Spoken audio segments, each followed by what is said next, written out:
Hey, welcome back to Floyd EMA.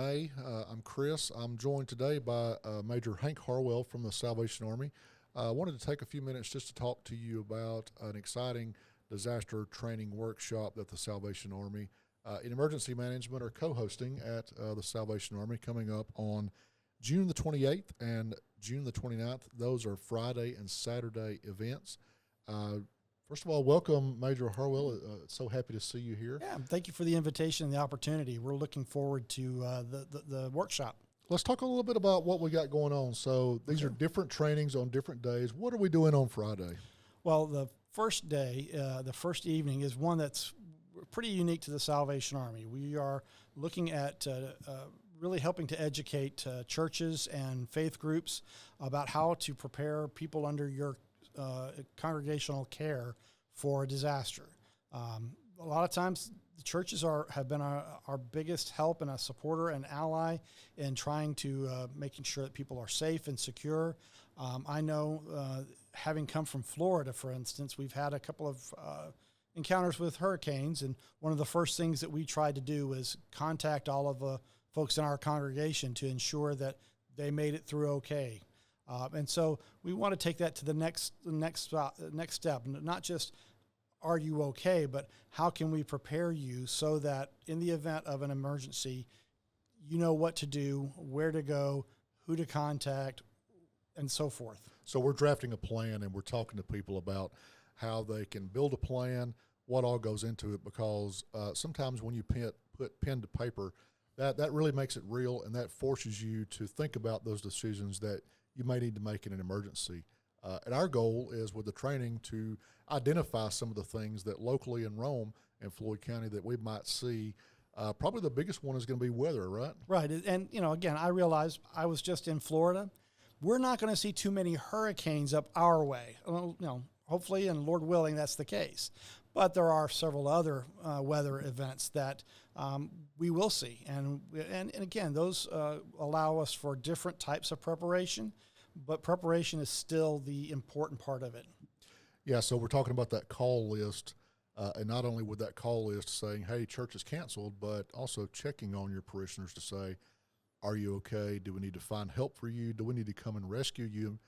Because folks, when they lose power, they also lose the ability to warm themselves and also to prepare their food and keep their food stored, right? Exactly. And again, I believe that the churches are probably uniquely positioned to be able to help with that type of care in the aftermath of a storm or other disaster. Yeah, because that's what we talk about in our community and with our classes is resilience and having that community together, not just your neighbors, but your non-government organizations like your churches and the Salvation Army, clubs and civic groups, people you can rely on if you need help to be able to go and say, look, this is what I need help with. Yeah, exactly. And again, I know a lot of people associate the Salvation Army with our feeding program, our canteen work that we do and making sure that people are fed.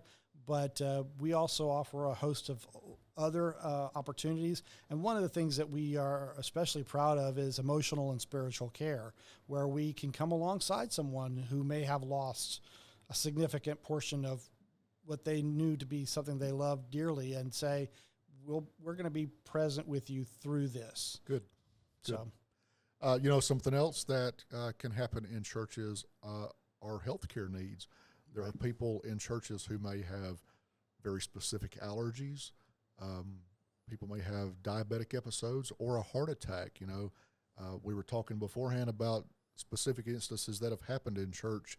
The biggest thing is make sure that professionals are on the way. You may have a professional in church there, but you need to get that ambulance rolling, and you need to go ahead and let 911 know so they can start to make preparations. But who is the team, and who can you rely on to start to perform CPR? Go ahead and assign those roles beforehand so that when the time comes, you can start to do that, right? Right, and again, churches are again, first of all, uniquely positioned, and just as you said, there are times when there might be an emergency or a very contained disaster, like a healthcare emergency, that if someone passes out, if someone has an epileptic seizure, or if someone has a heart attack or some other incident, that is a disaster for that person and maybe their members of their family. And so you need to have people who are prepared. You have a plan in place of, like, as you said, who's the person who's going to contact 911? Is there a person on hand who has adequate and proper CPR training? Do you have an AED available and people who know how to use it? Good. And all of those things. And so we want to try to get people at least thinking about, oh yeah, that might be something that we need to have in our local expression, and be prepared for that, because we are, as churches, we are really charged with not just the spiritual care, but also the physical and emotional care of people as well.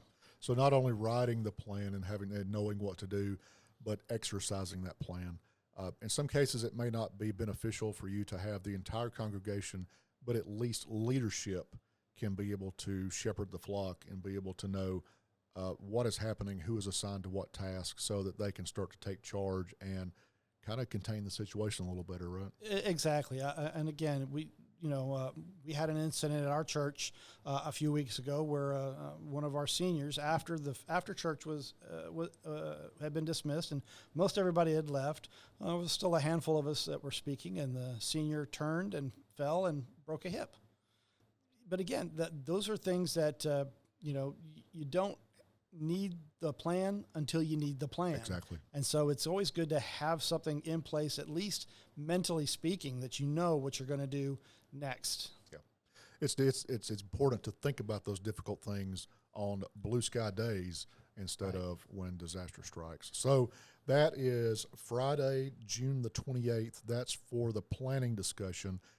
But on Saturday the 29th, that's going to be a little bit of a different training, and that's going to come with a certification, right? Tell us a little bit about that. Yes, we again, most people know the Salvation Army from our emergency canteens. These are mobile kitchens and food service units that we use to get food into hard-hit areas that maybe they're out of power, and folks need someone to help them with their meals as they're beginning the process of recovery and so forth.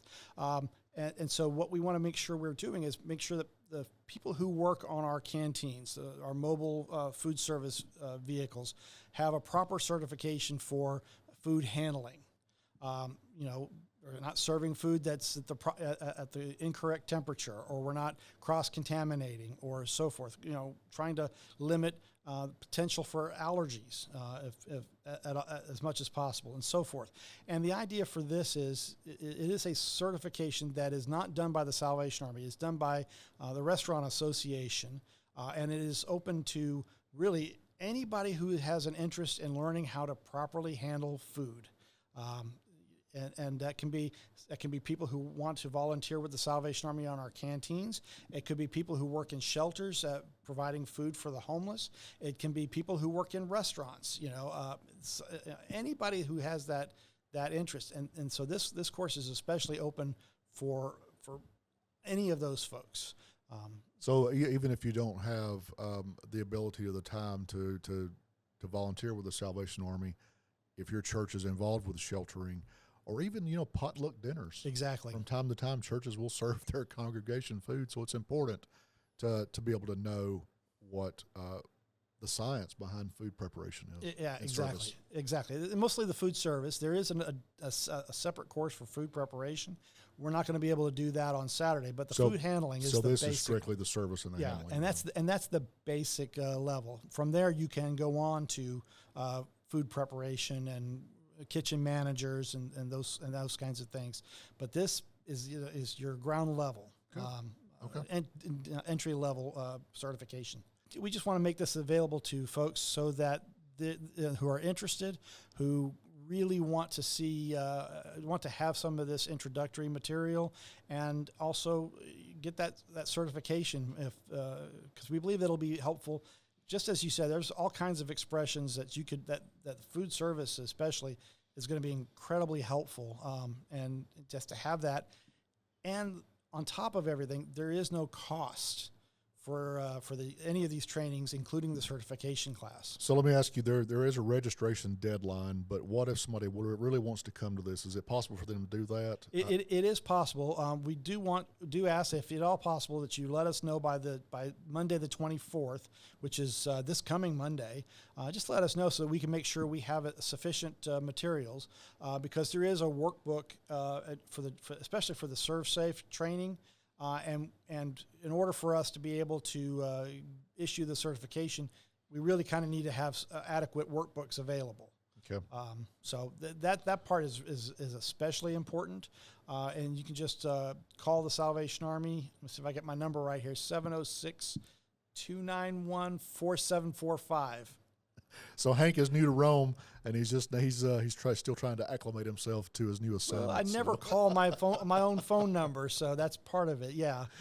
Hank, thank you very much for being with us. This is exciting that the Salvation Army has got these training opportunities for folks to come in. And we hope to be able to make more of these available to the community. We have a variety of different types of training. As I've mentioned, we even have that training for that emotional and spiritual care. Okay. So that if someone from a churches or what have you would be interested in providing that in an emergency situation, a disaster situation, we have folks that we can call on and say, hey, we really need someone to come alongside someone who's experienced a trauma and just be present with them. Good. All right. Well, thank you very much for being with us. We hope that we'll see you on Friday the 28th at 6 o'clock or Saturday at 9 o'clock. Thank you very much. Have a great day.